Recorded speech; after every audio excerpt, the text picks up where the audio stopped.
Hello and welcome to a not so awesome review. And today we're looking at the Halo the Spartan Collection Master Chief by Wicked Cool Toys.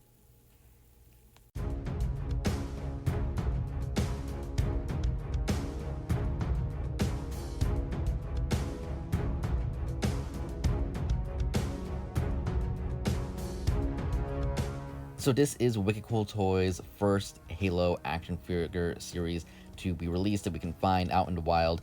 The other smaller figures are coming pretty soon, and I'm excited for those, but I really like what Wicked Cool Toys is doing here, just by looks of the figure. It's a really great, awesome looking, everything looks like Master Chief.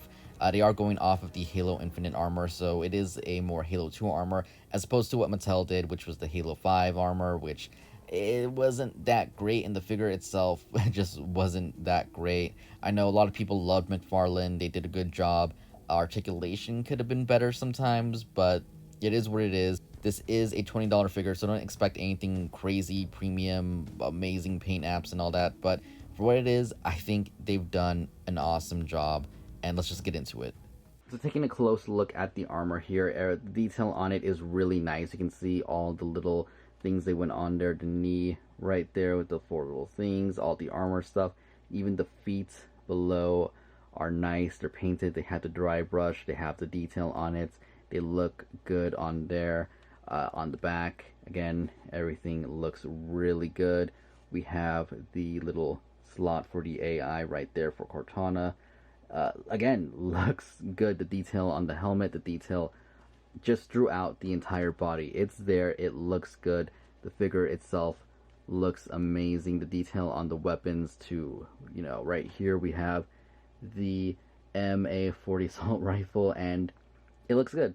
It's not as nice again as the product shot in the packaging, but that looks good. We do have his pistol down here, which just popped off with the little thing, but again, looks really nice. The green on it definitely stands out. You can see right there.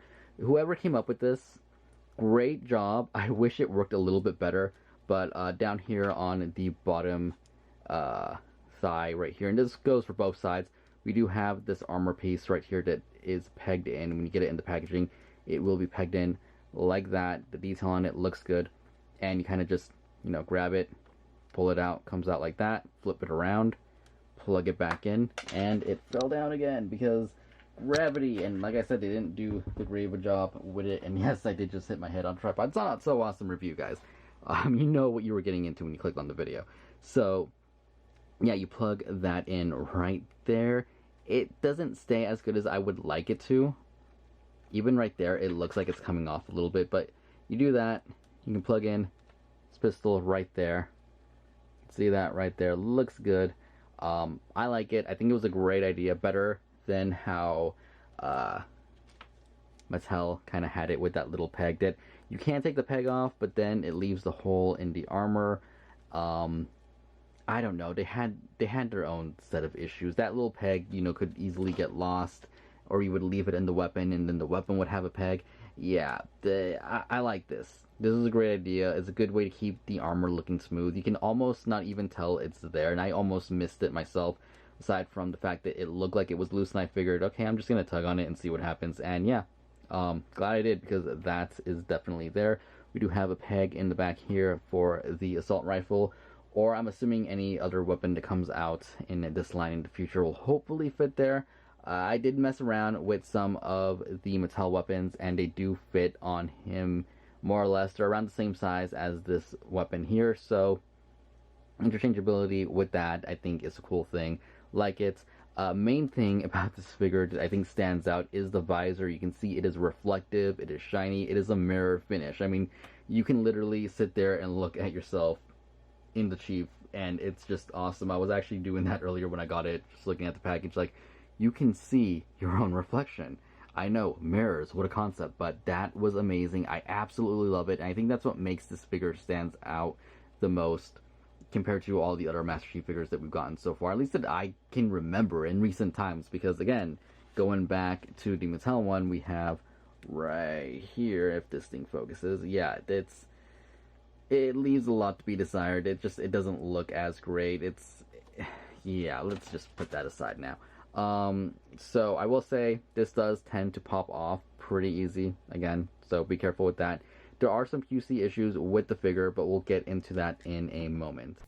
So the Chief here does come with a good amount of accessories, including his MA40 assault rifle, which does plug in directly onto his back. It does tend to fall off a little easy, so be a little careful with that. And it does have a little bit of an issue going into his hand. It doesn't want to sit perfectly tight, flops around a little bit, so you might have to mess with it. But other than that, not bad. Could use a little bit better paint, but not bad. Other weapon is the MK50 sidekick, which does plug into his right thigh, can go onto either trigger finger perfectly fine, has that nice green color to it. It's a good looking pistol. I wish we had gotten two of them for some dual wielding action, but aside from that, I can't really complain about it. I think it's probably one of the better looking accessories out of the two. And aside from that, he does come with a pair of fists. I know Master Chief isn't someone who goes around punching people too much. Even when you hit somebody, it's with the weapon, but there are occasions where you're going to want to pose him with some fists out, and I'm really happy because anytime action figures come with a pair of fists, it's just good all around. Anyways, he also comes with a pair of open, kind of relaxed hands. This two-finger, I don't know what it is hand, but it's there. And he does come with a pair of trigger fingers, so he can hold his weapon on either hand. He can hold both weapons at the same time, either or some dual wielding in the future. Awesome that he has them. Again, it's a Halo figure, and he has two trigger fingers. What more can you really ask for aside from that? So let's talk articulation. I know my background and everything, I mentioned this in my last video. Things are going to be a little bit weird until I get everything set up. I did want to get this video out, so let's actually take this hand off right here. Let's take this off because it will fall down while I'm messing with everything. And other things might fall off because, like I said, QC issues, especially on mine. Main thing is that, one, the right arm right here is not pegged in good to the joint, and the joint actually, like the part that pegs in, isn't even cut right. It's not shaped right compared to the one on the left, because I did take this guy a little bit apart earlier. Yeah, so that might be an issue. His wants to come off every once in a while. I can get it back in, but it's still annoying. And then the arms get really loose on mine, where they start falling down. They can't hold the weight of anything, even themselves. Right now they're sticking in there because I put some tissue paper into the joint, but that's kind of just a temporary solution, and I'll try to fix that later. Maybe I'll make a video on that. But yeah, just be aware that you might have that issue because Cat, which is the other figure I picked up, has the same kind of loose arm joint. Not as bad as Chief here, but yeah, without that paper, his arm would just be falling all the way down. So quick heads up on that. QC issues. You might have it, you might not have it, but yeah, it's definitely not fun when you can't hold his hand out like that because, again, it just kept falling down no matter what I want to do. But anyways, articulation, he can look up, can look down, can go left, can go right, he can pivot side to side and everything. I do like how they did the joint here. It's a really big joint with a peg to just go straight down, which I would take off right now, but I'll just put a little picture here so you guys can see what it looks like. And yeah, it works. Head can't go back anymore because the helmet does touch the backpack, and then, you know, looks down just because it touches, well, the armor in the front. So it has as much articulation as it can. The pivot could be a little bit better, but for the most part, you know, pretty darn good. Arm can go out about that much, and I wouldn't risk going up any higher because this is glued on. I feel like this should have been on a hinge to move back and forward. I think that would have been perfect. The way it is, like, yeah, I don't want to pull that. I don't want to break that off. So that's as far as his arm's gonna go for now. I know it can go up higher. Again, I popped the arm off here, so I know the joint can go. It physically can. Just the armor here, not the greatest design. They should have made it so it hinged back and forward. That would have been the better solution there. Anyways, arm can go all the way up and down. It has that butterfly joint, but it's really loose. It's not, you know, too much range. It's there. I guess it's something. Arm can rotate at the upper arm right there. Does have double jointed elbows to go all the way. It looks a little flat, but it is what it is. Wrist can rotate, and it does hinge up and down. The only downside is that all the trigger hands hinge side to side and not up and down, as they probably should have gone. Not probably, they should have gone, but yeah, that's the other little thing, but it's fine. I'm not gonna be that picky about it. Can't really lean back, can't really lean forward, can kind of pivot side to side. He does have rotation up there, and he does have rotation down here, but it's not much.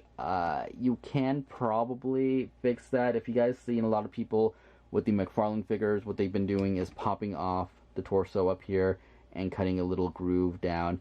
It's more or less the same concept. I might actually do it later. Again, if I do, I'll do a video on that, but I feel like you might be able to get away with that to get a little bit more articulation on him.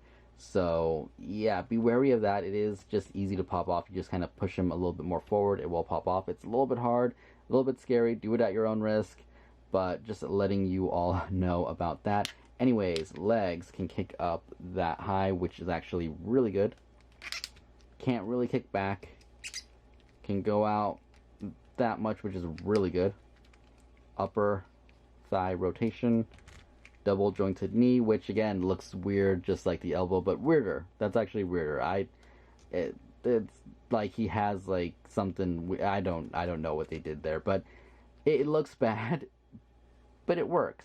So I guess that's the step in the right direction. It works. It doesn't look great, but it works. Can't hinge forward. He can hinge back at the foot, and he can pivot side to side at the foot.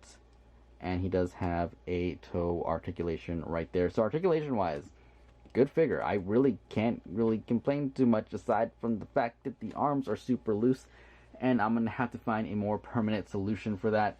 But posing wise, you can definitely get him some good poses. I do like the figure. It is fun to mess with, again, QC issues aside, but it's not something I can complain too much about, especially for the price point. Again, $20, you know what you're getting.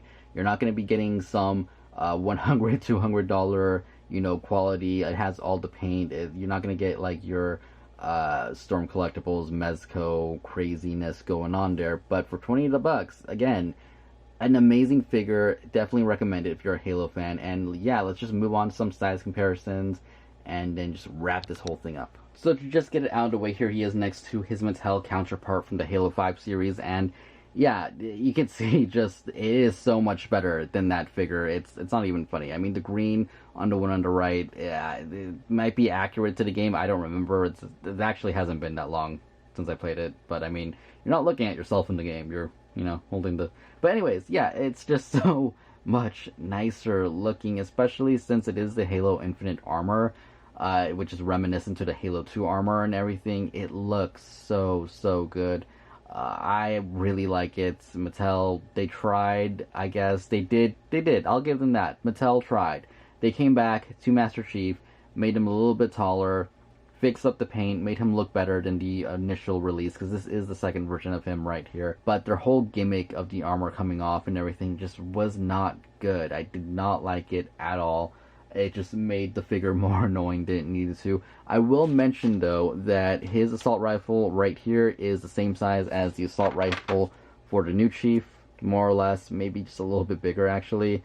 And he can hold it in his hand, so if you have some of the old Mattel figures, you can interchange them if you want to use some of those weapons, which I think is a cool bonus, because it just gives you more variety of things, and I know I have a good amount of them, so I'm actually really happy about that. So here he is next to a NECA Predator figure. You can see that the Predator figure is definitely taller than him, but if you guys want to do some cool pictures with these two together, I think it'll look really good. I know I'm definitely planning on doing something with these Predators and Aliens and just Chief, and it's I'm excited. I'm actually really excited for this pretty soon. Hopefully it'll be another action figure photography episode, the second one, pretty soon, hopefully. Something, I don't know, we'll see how it goes. But yeah, I like this. I like the Predator being this tall. I don't know what Predator's actual height is in, you know, the movies and everything. I didn't look it up before this, so I don't know how accurate it is. But when it comes to, I guess you could say, good guy, bad guy kind of differences in height,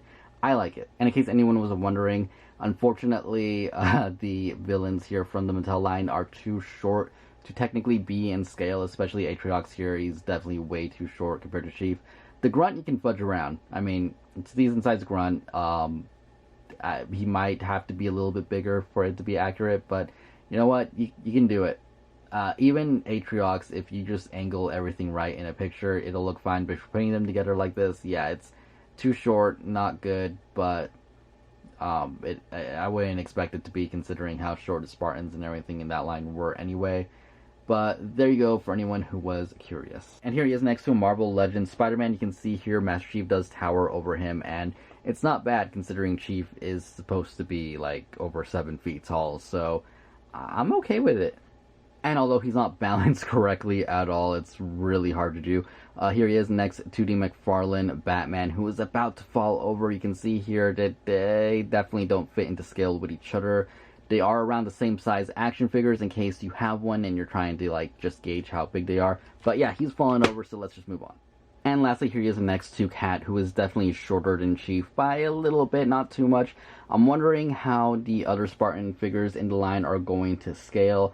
I would hope that everybody's gonna scale, good to each other. I'm just that's my wish, but who knows? The other Spartans could be the same size as Chief, which I don't think is accurate. I think Chief was just tall. He was tall before the Spartan program, and it just made him taller. So I think he is supposed to be just slightly taller than most of the other ones, but I could be wrong. Either way, I'm glad that Cat is actually a little bit shorter at the very least. So overall, a good first attempt here by Jazzverse. I think they did a great job. The helmet and everything, the detail is all there.